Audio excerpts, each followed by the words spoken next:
আসসালামু আলাইকুম। আমার হাতে দেখতেছেন দুই কোয়ালিটির টপার। একটার হেয়ার লেন্থ হবে 12 ইঞ্চি আর একটার হবে 16 ইঞ্চির মতো। তবে প্রাইস দুইটারই মোটামুটি অলমোস্ট সেম। এটা ডিসকাউন্ট প্রাইসে বলতেছি। এটা মিরাজের টপার। মিরাজের বিশেষত্ব হচ্ছে যে কোনো সাইড সিটি করলে অরিজিনাল স্ক্যাল্প শো করবে। আর এটা মনোটপার আপনার যে স্ক্যাল্প সেটা শো করবে। মনোটপার নিজের কোনো বিশেষত্ব নাই, তারপরেও অনেকে মিরাজ নেট যেহেতু 3টা নেটের সমন্বয়ে তৈরি হয়, বেশ ভারী হয়, যারা এই ধরনের ওয়েট নিতে চান না তাদের জন্য মনোনেটটা যে কোনো নেটের তুলনায় দেখতে ভালো লাগে এবং যে কোনো আপনার স্ক্যাল্প শো করার জন্য নিজের স্ক্যাল্পে সুন্দরভাবে সেটিং করলে দেন সেটা খুব সুন্দরভাবে সেটিং হয়।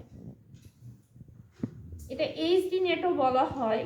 যারা নিতে চান স্ক্রিনে দেওয়া হোয়াটসঅ্যাপ নাম্বারে যোগাযোগ করতে পারেন অথবা সরাসরি এসে দেখে নিতে পারেন। এটা প্রাইস পড়বে 5,500 টাকা, এটার প্রাইস পড়বে 5,500 টাকা ডিসকাউন্টে।